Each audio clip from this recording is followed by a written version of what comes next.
ಹಂಪ ನಾಗರಾಜಯ್ಯನವರ ಅಮೃತ ಹಸ್ತದಿಂದ ಉದ್ಘಾಟನೆ ಆಗ್ತಾ ಇದೆ. ಈ ನಾಡಿನ ಮುಖ್ಯಮಂತ್ರಿಗಳಾಗಿರ್ತಕ್ಕಂಥ ಸಿದ್ದರಾಮಯ್ಯನವರು, ಉಪಮುಖ್ಯಮಂತ್ರಿಗಳಾಗಿರ್ತಕ್ಕಂಥ ಡಿ.ಕೆ. ಶಿವಕುಮಾರ್ ಅವರು, ಕೇಂದ್ರದ ಸಚಿವರಾಗಿರ್ತಕ್ಕಂಥ ಎಚ್.ಡಿ. ಕುಮಾರಸ್ವಾಮಿ ಅವರು, ನಿರ್ಮಲಾ ಸೀತಾರಾಮನ್ ಅವರು, ಸೋಮಣ್ಣ ಅವರು ಇವರೆಲ್ಲರೂ ಕೂಡ ಬರ್ತಕ್ಕಂಥ ನಿರೀಕ್ಷೆ ಇದೆ. ಇವತ್ತು ಹಿರಿಯ ಸಾಹಿತಿ ಹಂಪ ನಾಗರಾಜರಿಂದ ಉದ್ಘಾಟನೆ ಆಗ್ತಾ ಇದೆ. ಈ ಉತ್ತರ ಭಾರತದಲ್ಲಿ ದುರ್ಗಾ ಕಾಳಿ ಪೂಜಾ ಕಾರ್ಯಕ್ರಮ, ದುರ್ಗಾ ಕಾಳಿ ಅಂತೇಳಿ ಮಾಡ್ತಾರೆ.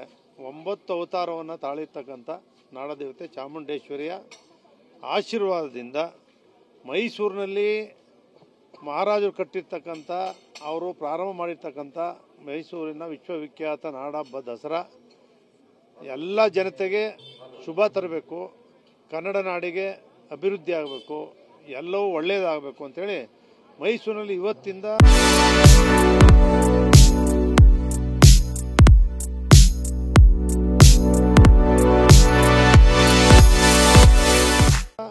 ಯುವ ಸಂಭ್ರಮ ಮುಗಿದಿದೆ. ಯುವ ದಸರಾ ನಡೀತದೆ, ರೈತ ದಸರಾ ನಡೀತದೆ, ಮಹಿಳಾ ದಸರಾ ನಡೆಯುತ್ತೆ, ನಾಡ ಕುಸ್ತಿ ನಡೆಯುತ್ತೆ. ಮತ್ತು ಈ ರೀತಿಯ ಬಹಳ ವಿಜೃಂಭಣೆಯ ಸಾಂಸ್ಕೃತಿಕ ಕಾರ್ಯಕ್ರಮಗಳು, ಅರಮನೆಯಲ್ಲಿ ಸಂಗೀತ ಕಾರ್ಯಕ್ರಮ, ಈ ರೀತಿ ಬಹಳಷ್ಟು ಕಾರ್ಯಕ್ರಮಗಳು ಭಾರತ ದೇಶದಲ್ಲೇ ಮೈಸೂರಿನಲ್ಲಿ ಅತ್ಯಂತ ಯಶಸ್ವಿಯಾಗಿ ನಡೀತವೆ. ಇವತ್ತು ಆ ಕಾರ್ಯಕ್ರಮ ಉದ್ಘಾಟನೆ ಆಗ್ತದೆ. ನಾಡ ಜನತೆಗೆ ಈ ಒಂದು ನವರಾತ್ರಿಯ ಶುಭಾಶಯಗಳು. ತಾಯಿ ನಾಡದೇವತೆ ಚಾಮುಂಡೇಶ್ವರಿ ಆಶೀರ್ವಾದದಿಂದ ನಾಡಿಗೆ, ಜನತೆಗೆ ಎಲ್ಲರಿಗೂ ಕೂಡ ಒಳ್ಳೆಯದಾಗಲಿ ಅಂತೇಳಿ ಶುಭ ಹಾರೈಸ್ತಾ ಹಂಪ ನಾಗರಾಜಯ್ಯನವರ ಅಮೃತ ಹಸ್ತದಿಂದ ಉದ್ಘಾಟನೆ ಆಗ್ತಾ ಇದೆ.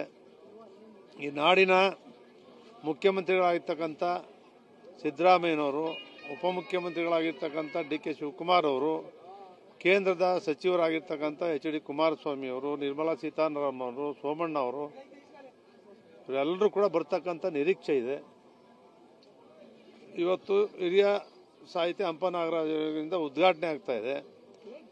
ಈ ಉತ್ತರ ಭಾರತದಲ್ಲಿ ದುರ್ಗಾ ಕಾಳಿ ಪೂಜಾ ಕಾರ್ಯಕ್ರಮ, ದುರ್ಗಾ ಕಾಳಿ ಅಂತೇಳಿ ಮಾಡ್ತಾರೆ. 9 ಅವತಾರವನ್ನು ತಾಳಿರ್ತಕ್ಕಂಥ ನಾಡದೇವತೆ ಚಾಮುಂಡೇಶ್ವರಿಯ ಆಶೀರ್ವಾದದಿಂದ ಮೈಸೂರಿನಲ್ಲಿ ಮಹಾರಾಜರು ಕಟ್ಟಿರ್ತಕ್ಕಂಥ, ಅವರು ಪ್ರಾರಂಭ ಮಾಡಿರ್ತಕ್ಕಂಥ ಮೈಸೂರಿನ ವಿಶ್ವವಿಖ್ಯಾತ ನಾಡಹಬ್ಬ ದಸರಾ ಎಲ್ಲ ಜನತೆಗೆ ಶುಭ ತರಬೇಕು, ಕನ್ನಡ ನಾಡಿಗೆ ಅಭಿವೃದ್ಧಿ ಆಗಬೇಕು, ಎಲ್ಲವೂ ಒಳ್ಳೆಯದಾಗಬೇಕು ಅಂತೇಳಿ ಮೈಸೂರಿನಲ್ಲಿ ಇವತ್ತಿಂದ ಯುವ ಸಂಭ್ರಮ ಮುಗಿದಿದೆ. ಯುವ ದಸರಾ ನಡೀತದೆ, ರೈತ ದಸರಾ ನಡೀತದೆ, ಮಹಿಳಾ ದಸರಾ ನಡೆಯುತ್ತೆ, ನಾಡ ಕುಸ್ತಿ ನಡೆಯುತ್ತೆ. ಮತ್ತು ಈ ರೀತಿಯ ಬಹಳ ವಿಜೃಂಭಣೆಯ ಸಾಂಸ್ಕೃತಿಕ ಕಾರ್ಯಕ್ರಮಗಳು, ಅರಮನೆಯಲ್ಲಿ ಸಂಗೀತ ಕಾರ್ಯಕ್ರಮ, ಈ ರೀತಿ ಬಹಳಷ್ಟು ಕಾರ್ಯಕ್ರಮಗಳು ಭಾರತ ದೇಶದಲ್ಲೇ ಮೈಸೂರಿನಲ್ಲಿ ಅತ್ಯಂತ ಯಶಸ್ವಿಯಾಗಿ ನಡೀತವೆ. ಇವತ್ತು ಆ ಕಾರ್ಯಕ್ರಮ ಉದ್ಘಾಟನೆ ಆಗ್ತದೆ. ನಾಡ ಜನತೆಗೆ ಈ ಒಂದು ನವರಾತ್ರಿಯ ಶುಭಾಶಯಗಳು.